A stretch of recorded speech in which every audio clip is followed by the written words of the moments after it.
Olá pessoal, tudo bem? O tema do nosso vídeo hoje vai falar das maiores contratações da história do futebol brasileiro. Recentemente nós temos visto o próprio Corinthians se reforçando de modo bastante surpreendente por um lado, mas também com contratações de peso, né? Primeira vez que o Corinthians contrata um jogador oriundo de um clube do top 6 da Premier League, ou do top 6 histórico, independente da posição de tabela. O Atlético Mineiro, principalmente, também fez contratações muito importantes, com a do Hulk, mas principalmente do Diego Costa, falando em tamanho histórico, ou pelo menos em atuação em clubes de primeiro nível do mundo, né? Palmeiras, São Paulo também recentemente fizeram contratações bastante importantes. E aí esse questionamento, né? O próprio Flamengo também está querendo reforçar ainda mais, enfim. E aí vem esse questionamento: qual terá sido a maior contratação da história do futebol brasileiro? Muitos vão ser extremamente simplistas e olhar para o preço que foi pago, né? Qual foi a maior contratação no sentido financeiro? Qual que teve o maior custo para que aquele atleta fosse contratado? E nesse sentido seria a do Gabigol para o Flamengo. Ele veio lá da Europa pelo maior custo da história do futebol brasileiro, né? Um jogador que vem de fora para ser contratado por uma equipe brasileira. E nesse top 5, top 6 vai aparecer as contratações, por exemplo, do Carlos Tevez pelo Corinthians lá em 2005. Acho que de todas as mais caras de todos os tempos é a mais antiga, né? E recentemente também, 8 anos atrás, o Corinthians, quando contratou o Alexandre Pato, também foi bastante cara. Né? Foi uma das mais caras de todos os tempos e acabou sendo cara de verdade para o Corinthians, né? Não apenas um custo alto na contratação. Mas todos esses nomes, talvez o do Tevez seja o único que dá para a gente colocar aí numa discussão de maiores contratações da história do futebol brasileiro. O que eu vou considerar aqui para nós chegarmos ao nosso veredicto? O impacto causado pela vinda desse jogador, né? Impacto tanto no time, mas principalmente para o cenário futebolístico brasileiro. Além disso, eu vou considerar o tamanho histórico desse jogador, independente da situação momentânea, o tamanho histórico dele. Também, naturalmente, o momento, a fase que ele vivia vai ser considerado, vai ser importante. E principalmente o legado deixado por esse jogador. Então vão ser esses quatro aspectos que eu vou analisar: o impacto no time, na melhora para o time e a curto prazo ali no futebol brasileiro, né? A visibilidade, o tamanho histórico do jogador, a fase do jogador e o legado por ele deixado. Claro que completar todos esses quatro aspectos num sentido máximo, né? Um grande legado, um grande impacto para a equipe, para o futebol brasileiro no momento, um jogador em alta fase, um jogador de tamanho histórico muito grande, vai ser muito difícil de reunir e por isso que nós vamos fazendo, como eu sempre brinco, faz primeiro a peneira e depois o afunilamento, né? Dois casos que eu citaria como menções honrosas, que foram bastante importantes, que cumpriram esses critérios, novamente, como eu digo, não lá no ápice, mas que respeitaram esses critérios todos. A própria contratação do Daniel Alves pelo São Paulo recentemente, então é um jogador que teve uma carreira bastante vitoriosa, né? Não precisa falar nada, independente de opiniões pessoais, muito vitoriosa a carreira dele. Estava e havia transitado por equipes de ponta da Europa, né? Barcelona, PSG, Juventus, o jogador esteve e veio para o São Paulo. Foi uma contratação impactante pensando no próprio São Paulo, que vinha numa fase muito pior do que a que se encontra aí após a chegada dele. Também teve uma visibilidade externa, né? Tudo isso é considerável, então é uma menção honrosa. Obviamente que não pode ser considerada a maior contratação do futebol brasileiro. E do próprio São Paulo também, vindo lá do PSG, um que era ídolo do São Paulo e retornou, o Raí. Quando ele chega ali em 98 foi bastante impactante, Ele decidiu aquela final do Campeonato Paulista. Todos os corintianos sabem como foi sofrido aquela derrota. Uma das poucas vezes que o São Paulo venceu o Corinthians na final, então por isso também marcante, mas foi muito impactante. Então o impacto dele foi imediato e teve uma repercussão importante aí no futebol brasileiro naquela final dos anos 90 e começo dos anos 2000. E o Raí também é um jogador com um histórico muito grande, né? Querendo ou não, ele fez parte daquela Copa de 94, teve uma atuação bastante decepcionante, porque afinal de contas ele era o camisa 10 e até certa altura o capitão. Então parece que o Raí ali, eu não sei se daria para dizer que sentiu a pressão, mas que foi realmente muito abaixo do esperado, mesmo tendo marcado um gol e mesmo tendo sido titular por alguns jogos da seleção. Mas de todo modo ele é um jogador histórico, como eu disse, ele é um jogador que fez parte da primeira grande mudança do PSG. No vídeo que eu falo a respeito da possível mudança de patamar do PSG com o Messi, eu aponto que aquela foi a primeira grande mudança de patamar do PSG, foi ali meados dos anos 90, e o Raí foi o principal jogador. Não à toa em votação recente, talvez 2 anos atrás, mais ou menos, o Raí foi considerado o principal jogador do PSG. E, enfim, né, mesmo tendo depois Ibrahimovic e o próprio Neymar representado momentos aí muito importantes para a história da equipe. Então essas são as duas menções honrosas que eu faço. Aí, para nós elevarmos a barra, então eu vou citar duas muito importantes. Uma delas eu já mencionei, que foi a do Carlos Tevez pelo Corinthians lá em 2005, e a outra do Ronaldinho Gaúcho pelo Flamengo em 2011, né? Retornando do Milan para o Flamengo. Ambas extremamente impactantes. No caso, o Tevez ainda não tinha tamanho histórico, mas já tinha se provado e já era vencedor, né? Campeão da Libertadores de 2003 como principal jogador, foi campeão mundial também depois de 2003 contra o Milan, seria campeão olímpico pela seleção argentina em 2004 e campeão da Copa Sul-Americana pelo Boca em 2004. Teve aquela final da Copa América que também ele ficou muito marcado, porque estava a Argentina vencendo por 2-1, já nos acréscimos do segundo tempo ele segura bastante a bola, embora a jogada não nasça daquele momento, né? Não é roubada a bola do Tevez e o contra-ataque, mas ficou muito marcado que ele teria provocado os brasileiros, ou fez firula ali, fez as catimba, como dizem por aqui, então ficou marcado ali. Ele já era um jogador com alguma bastante importante notoriedade naquele momento, embora muito jovem, apenas 20 anos completos tinha o Tevez quando o Corinthians o contratou.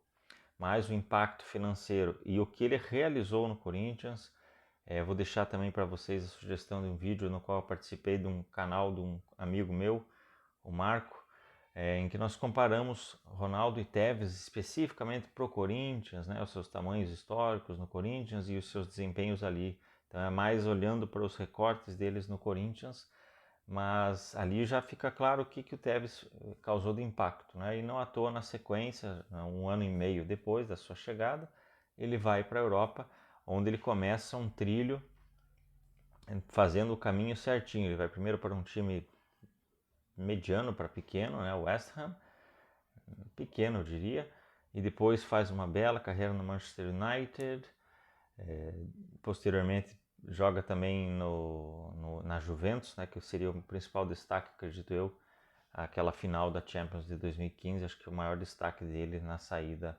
após a saída, Manchester City também, né, o Tevez joga.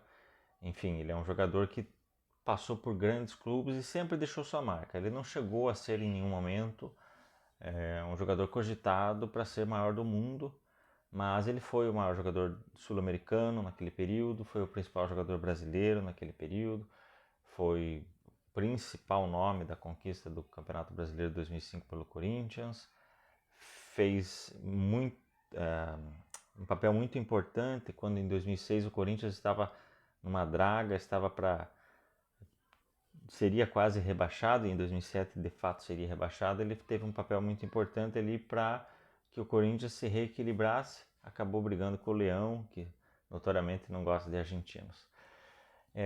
E o Ronaldinho Gaúcho, ele já retorna no que seria, a gente entende hoje, olhando em retrospectiva, ele já estava no ocaso da sua carreira, mas um ocaso promovido por ele próprio, né?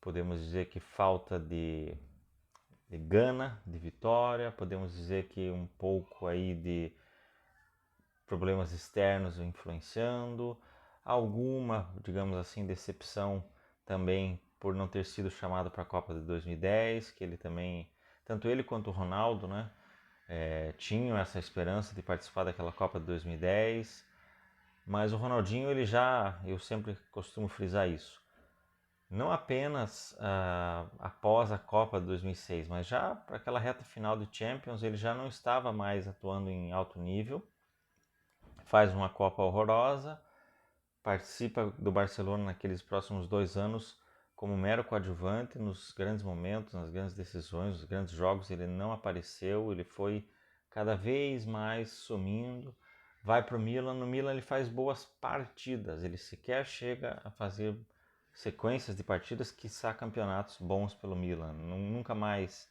ele atuou. Eu sempre digo que teve um jogo dele pelo Milan que eu me lembro que foi espetacular, que foi contra o Siena. Não me lembro agora se no início de 2010, acredito eu que no início de 2010. Mas você veja, desde então é isso. Aí ele teria depois, né, pelo Atlético Mineiro, alguma preponderância também, mas longe, muito longe de ser o que ele já havia apresentado. E não era muito velho, digamos assim, quando o Flamengo o contratou. O Ronaldinho tinha 30 anos, 30 para 31 anos, não me lembro se ele já tinha completado, mas não era um jogador de forma alguma velho, não sofreu com graves lesões, foi realmente mais na parte psicológica, na parte do desleixo, entre outros fatores aí. Então foram duas contratações bastante impactantes, bastante importantes, jogadores que um em ascensão, outro em decadência, mas ainda pro nível do futebol brasileiro, principalmente naquela época, podiam produzir demais e foram importantes em vários jogos, né? O Tevez, de novo, muito mais importante para o Corinthians naquele período que o Ronaldinho para o Flamengo, mas ainda assim o Ronaldinho fez coisas boas ali no Flamengo. A Taça Guanabara teve uma final, não sei se foi final de Taça Guanabara ou do próprio Campeonato Carioca, gols de falta e etc. Então seriam outras duas que ficariam para nós no top 4, mas o top 2 vai ter que ser naturalmente ou Ronaldo Fenômeno pelo Corinthians lá em final de 2008 ou Romário pelo próprio Flamengo também em 95. Então nós vamos analisar essas duas, lembrando que a gente está colocando a barra lá no alto, portanto não vai ser descrédito a uma delas e sim maior crédito à outra. Né? Não é uma comparação para tentar apontar defeitos ou diminuir a importância de uma delas, e sim para mostrar quão impactante foi a outra.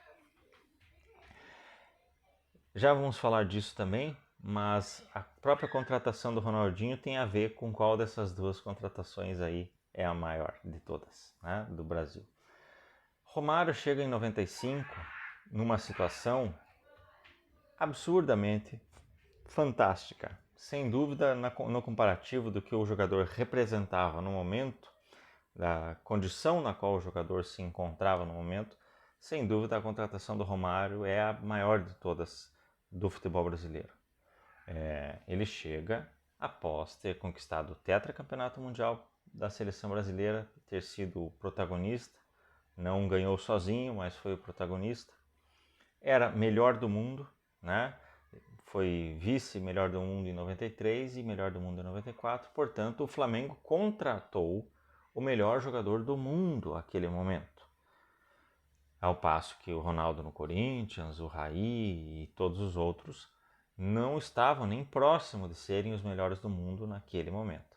Então, nesse sentido, a contratação do Romário deveria ser considerada, não deveria nem haver discussão, digamos assim.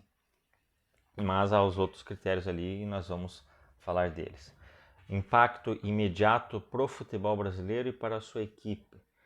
Romário vem para uma equipe que também era para ser formada não apenas como ele, o principal jogador, mas para ser um Dream Team, né? Então, Sávio, Romário, Edmundo e outros jogadores importantes na defesa e no meio. Resultou que foi muito ruim aquela campanha do Flamengo. Era o centenário do Clube Flamengo, né? Fundado em 1895. Então a camiseta tinha o Fla 100. A expectativa era enorme e o Romário veio para ser essa... Era a possibilidade, de repente, do futebol brasileiro ter uma alavancada gigantesca, né? E foi o período ali da final da Taça Guanabara com o gol de barriga do Renato Gaúcho, daquela discussão do Rei do Rio, que eu falo em outros vídeos, né? Que o Romário soltou aquela pérola de que rei tem um, tem dois, tem três, mas Deus é Romário, Romário é Deus. Acontece, portanto, que o impacto imediato do Romário no Flamengo e no futebol brasileiro para aquele período ficaram bastante aquém do esperado. Imaginava-se muito mais. Imaginava-se que um Flamengo dominante, imaginava-se um Romário principal jogador e não foi o que aconteceu, né? Nas grandes competições o Flamengo não foi bem e, aliás, pouco ou nada ganhou. Eu tenho até minhas dúvidas aqui se ganhou algum título de relevância nesse período. As finais importantes, como essa do Campeonato Carioca, são um exemplo de que o Flamengo acabou não vencendo. Eu lembro que ele chegou em algumas decisões, teve aquela famosa briga lá contra o Vélez Sarsfield da Argentina pela Supercopa da Libertadores, entre outras competições, mas em nenhuma delas o Flamengo foi triunfante, né? Muito menos nas principais. E resulta que em 96, já no ano seguinte, o Romário retorna à Europa para jogar pelo Valência, mas também não consegue ter uma atuação, uma sequência muito boa, não consegue ser muito consistente. É importante a gente lembrar, Romário, se ele entrasse num campo, ele ia fazer gol, né? O Romário ia meter quantos gols fosse, quantas oportunidades ele tivesse. Ele fez isso no início da sua carreira até o final da sua carreira. Portanto, se você olhar pela estatística, número de gols do Romário, sempre vai ser falacioso imaginar que o desempenho dele foi muito grande, muito bom, porque o Romário é um artilheiro nato, né? Mas ficou muito aquém, repito, tanto em número de títulos, quanto em desempenho individual, quanto principalmente em consistência da parte do baixinho, ficou aquém ali. E o impacto que imaginava-se para o Flamengo como equipe e para o futebol brasileiro, por consequência, também ficaram bastante aquém do esperado. Romário teria nessa sequência aí, como eu disse, indo para o Valência e retornando para o Flamengo, teria aquela esperança gigantesca que todos tínhamos com relação à seleção em 98, pela campanha que a seleção fez em 97, Romário e Ronaldo atuando juntos, era a esperança de ter ali, voltando aos níveis de 82, de 70, né? Mas novamente o Romário acabou sendo cortado e não teve os frutos, não colheu os frutos que imaginava-se. O Ronaldo já chega no Corinthians lá em 2008, num Corinthians que estava numa condição horrorosa, muito pior, longe de comparação com a do Flamengo lá em 95. Ele estava voltando da sua segunda lesão, né, no joelho esquerdo, a lesão no joelho esquerdo. Lembrando o caso do Ronaldo, são 3 gigantescas lesões, mas a segunda é em consequência da primeira, portanto é como se fosse uma mesma lesão que perdurou por aí quase 3 anos, mais de 2 anos, né, uma lesão mal curada. Ele retorna, atua por durante 7 minutos e sofre a segunda lesão. Portanto, ele não teve retornos, 3 retornos. Ronaldo não deu a volta por cima 3 vezes, ele deu a volta por cima 2 vezes, né, naturalmente. E essa seria a segunda grande volta por cima dele, quando ninguém esperava, que ele pudesse voltar a atuar em bom nível, quando o Corinthians era a última das opções para onde o Ronaldo iria jogar, e ainda tinha todas as questões da vida dele fora dos campos que estavam também em um momento muito conturbado. Então o Corinthians anuncia a contratação do Ronaldo um dia depois, numa segunda-feira, de o São Paulo ter conquistado seu 6º campeonato brasileiro. O Tri-Hexa, né? Foi tricampeão na sequência e era o seu 6º título no somatório geral. Só se falou do Ronaldo no Corinthians. Por aí a gente já começa a ter ideia do que foi esse impacto, né? Só dá para comparar, por exemplo, pessoal, com o que aconteceu na NBA em 2016, quando na noite em que o Golden State Warriors superou o então recorde de vitórias numa temporada que era do Chicago Bulls lá de 96, com 72, o Golden State Warriors conquista sua 73ª vitória naquela temporada. Era um recorde que não se imaginava ser quebrado e eles conseguiram depois de 20 anos. Horas depois, o Kobe Bryant fazendo sua partida de despedida, já havia anunciado, né?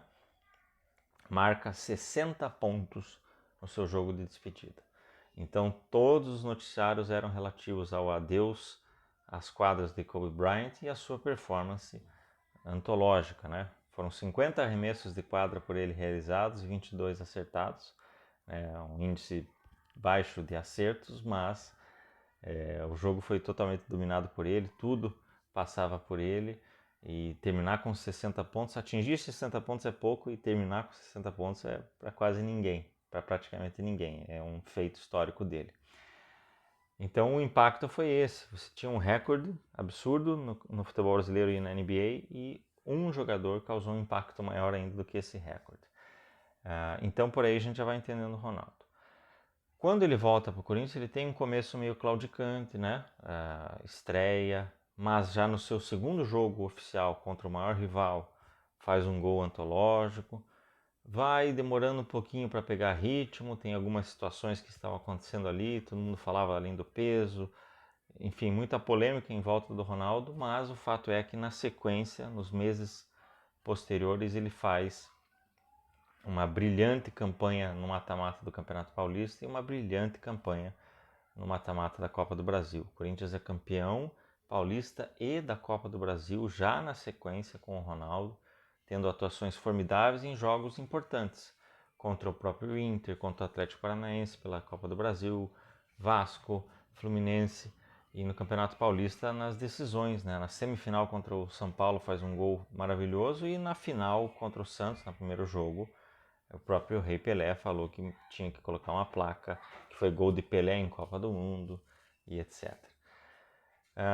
O André Sanches fala sobre isso, que contratação boa, contratação que dá certo, é aquela que é barata, né? E que rende bons frutos, que é o que aconteceu com o Ronaldo. A contratação dele, o Corinthians não comprou de ninguém, o Corinthians fez vários acordos, e aí começa a minha resposta ser dada para vocês. Além do desempenho imediato e objetivo do Ronaldo ter sido maior do que aquele do Romário, né, em conquistas e em desempenho vistoso, sem contar que um era melhor do mundo, o outro era dado como acabado e conseguia, né? Portanto, tem o fator superação, o fator surpresa, né? Mas o Ronaldo causa um impacto no futebol brasileiro que antes, se você voltava, os grandes jogadores voltavam para o futebol brasileiro literalmente em fim de carreira, para terminar, e eram casos mais assim, meu clube do coração e etc. Os jogadores brasileiros que estavam na Europa passaram a olhar para o Brasil como uma possibilidade. E hoje nós estamos vendo, 10, 11 anos depois, as consequências disso. O futebol brasileiro está num nível muitíssimo superior à média sul-americana, mesmo com comparação aos argentinos, os gigantes argentinos está muito abaixo, né? Você vê, tanto na questão financeira, de planejamento, de patrimônio, em todos os sentidos, o futebol brasileiro está num nível muito superior ao dos sul-americanos. Não está, lógico, no nível europeu, mas está no nível de alguns campeonatos europeus, sim, né? Não dos principais, não dos 5 principais, mas está no nível de campeonatos europeus.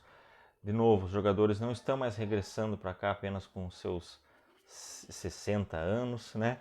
Eles estão voltando em bons momentos. Já ali nós vimos, por exemplo, o Fred voltou para o Fluminense, veio do Lyon. Nós vimos o Trezeguet foi para o River Plate da Argentina, é um impacto do que o Ronaldo causou vindo para o Corinthians. Portanto, certamente a maior contratação do futebol brasileiro foi a do Ronaldo Fenômeno no Corinthians em 2009, por conta de todo o seu legado, além de ter entregado um belo resultado em campo, além de ter feito parte de um Corinthians que daria o seu último grande salto, né? Tem aquele papo dos rivais que falam, né, que o Corinthians nasceu em 90, o que é, brincadeiras à parte, é um absurdo, mas em 90 é talvez o terceiro grande salto do Corinthians. Há um quarto salto que é a chegada do Tevez, mas esse quarto salto só vai se confirmar ali com o Ronaldo, que é o grande salto da história do Corinthians, é a chegada do Ronaldo e tudo que vem acontecer na sequência, né? 2011, 2012, campeão mundial, é uma sequência de um trabalho que havia sido iniciado ali, primeiramente na queda para a segunda divisão, e o Ronaldo realmente é o símbolo máximo desse salto do Corinthians e do futebol brasileiro. Se hoje os jogadores voltam para atuar aqui, pensando não apenas como o Robinho fazia no Santos, né? Ele voltava para o Santos para poder pegar uma vaga na seleção brasileira ou arranjar um bom contrato, e o próprio Robinho retorna depois do Ronaldo. Então, se vocês repararem a quantidade de grandes jogadores, ou de jogadores importantes que vêm para o Brasil após o Ronaldo, realmente é ele que faz essa divisão, essa quebra, essa novo patamar, vamos dizer assim, do futebol brasileiro. Portanto, a maior contratação do futebol brasileiro de todos os tempos foi a de Ronaldo Luiz Nazário do Lima pelo Corinthians, e a segunda maior foi a de Romário de Souza Farias pelo Flamengo em 1995. Beleza, pessoal? Um abraço a todos.